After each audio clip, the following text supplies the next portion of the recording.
Alors, bonsoir à tous, mon nom est Jean Granger, heureux de vous accueillir à Un Monde à l'envers en ce 1er mai, enfin 1er mai 2020, 20h23, heure du Québec, avec une nouvelle qui va vous étonner, vraiment vous étonner, et ça nous vient de l'Organisation mondiale de la santé, qu'on peut juger comme on veut, c'est selon vos convictions,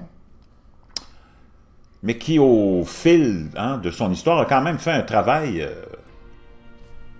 qui devait être fait auprès des populations de pays en voie de développement. On a vu l'amélioration le taux de mortalité a diminué beaucoup au sein des populations des pays en voie de développement. Beaucoup d'argent a été investi pour amener des infrastructures de santé et améliorer l'espérance de vie de ces populations, qui ont été exploitées énormément par nos civilisations et qui les ont sortis de leur mode de vie naturel, qui allait très bien, pour leur imposer nos systèmes parlementaires bidons. Donc, l'Organisation mondiale de la santé, on peut dire ce qu'on voudra, a quand même accompli sûrement un travail positif dans l'ensemble. Maintenant, face à la crise actuelle, on peut aussi critiquer son approche. Elle a changé souvent son fusil d'épaule. Au début, on nous a dit que c'était pas possible que ce soit transmis de l'homme à l'homme. Finalement, on a vu que c'était complètement faux. On nous avait dit que c'était pas contagieux. En Chine, que tout était sous contrôle au tout début, au début de janvier. Encore là, ça a été une erreur flagrante. Et il y a eu plein d'erreurs comme ça. On a critiqué certains pays qui ont mis un arrêt sur la circulation des individus provenant de certains pays, comme la Chine, par exemple. Et on est obligé, tous les pays ont été obligés d'emboîter le pas et arrêter le flux de personnes. Donc, l'Organisation mondiale de la santé s'est trouvée dans une position assez délicate pour la seule et unique raison que l'Organisation mondiale de la santé, naturellement, est contrôlée à 80% par le gouvernement chinois et que la crise originait de la Chine et on a voulu, naturellement, couvrir ce qui se passait là-bas. Et ça a joué contre l'Organisation mondiale de la santé. Même les pays européens se sont retrouvés très déçus de la gestion. Et on nous a amené après ça en cascade. On nous a dit non, ça ne sera pas une pandémie. Là, après ça, on a déclaré la fameuse pandémie. Et on a mis le monde en complet arrêt. On a mis le monde en faillite. Parce que peut-être on a eu une mauvaise gestion depuis le départ. Mais ça, c'est l'histoire qui jugera ça. On n'est pas là pour juger ça.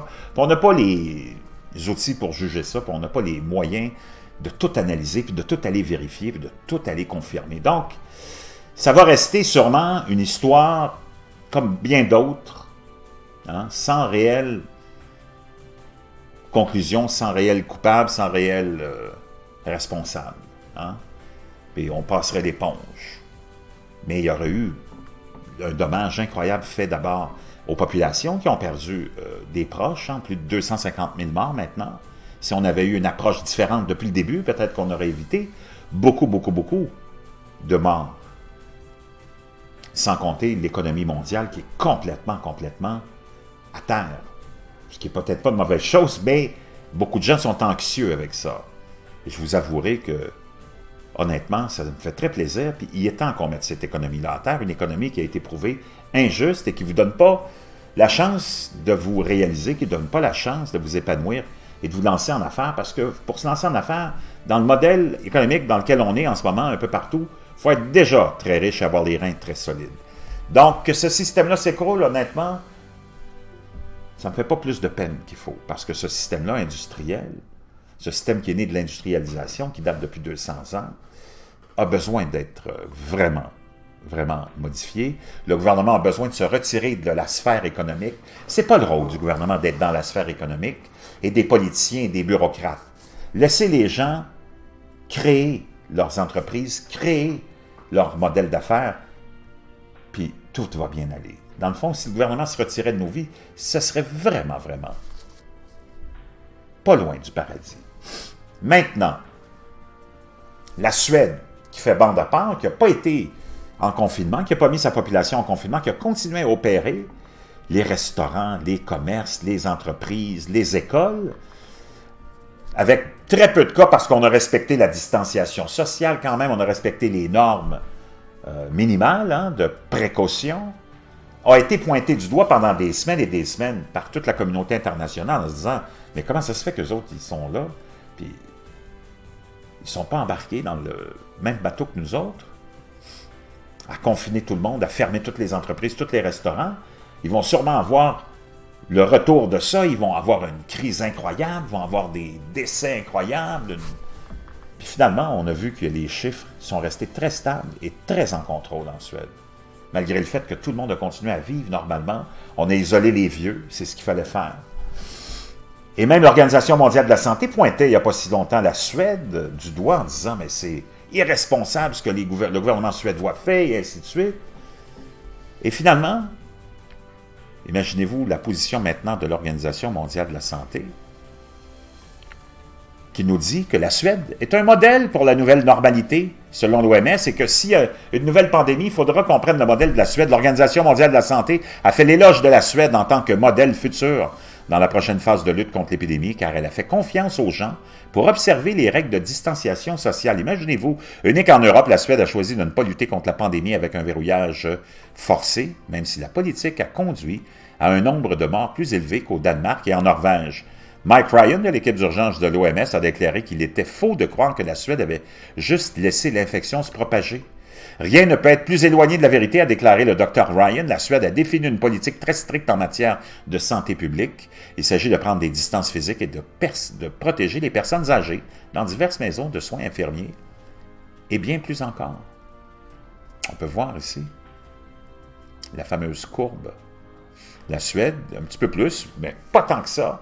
Au lieu de fermer des écoles, des bars, des restaurants et des magasins, les Suédois ont été avisés plutôt que contraints par la police ou des amendes d'adopter des mesures de distanciation sociale.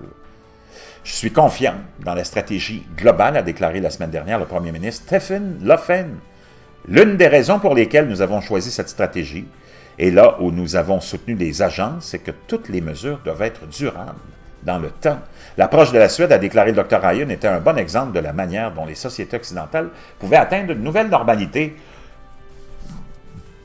Ce qu'il a fait différemment, c'est qu'il s'est beaucoup appuyé sur ses relations avec ses citoyens, sur la capacité et la volonté de ses citoyens de mettre en œuvre l'autodistanciation et l'autorégulation, a-t-il déclaré.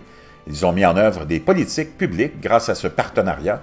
La Suède représente un futur modèle si nous devons ou nous voulons retourner dans une société que nous n'avons pas à fermer.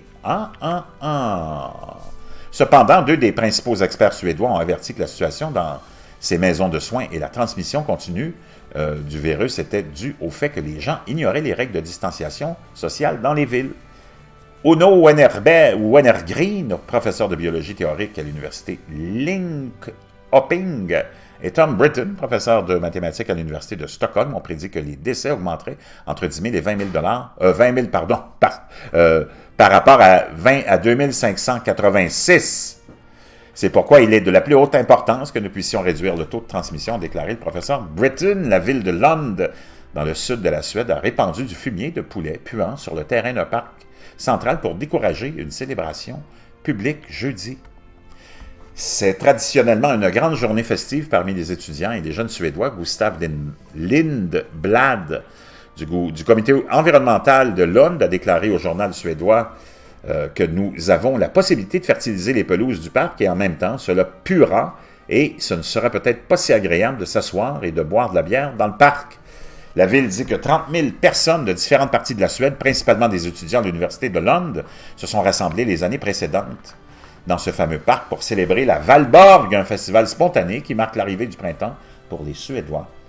La militante du climat suédois Greta Thunberg a fait don d'un prix de 100 000 $ US qu'elle a remporté d'une fondation danoise au Fonds des Nations Unies pour l'enfance pour une utilisation contre la pandémie. Comme la crise climatique, la pandémie est une crise des droits de l'enfant, a déclaré Greta, 17 ans. Cela affectera tous les enfants maintenant et à long terme, mais les groupes vulnérables seront les plus touchés, Greta a déclaré fin mars qu'elle avait probablement contracté le virus après avoir éprouvé plusieurs symptômes après un voyage en Europe centrale. Donc, l'OMS qui salue le modèle suédois, vraiment, hein? Comment on peut changer son fusil d'épaule sans que ça paraisse. Je ne sais pas s'il y en a beaucoup qui en ont parlé de ça, mais je pense pas. C'est pour ça que je voulais vous en parler. Je vous reviens.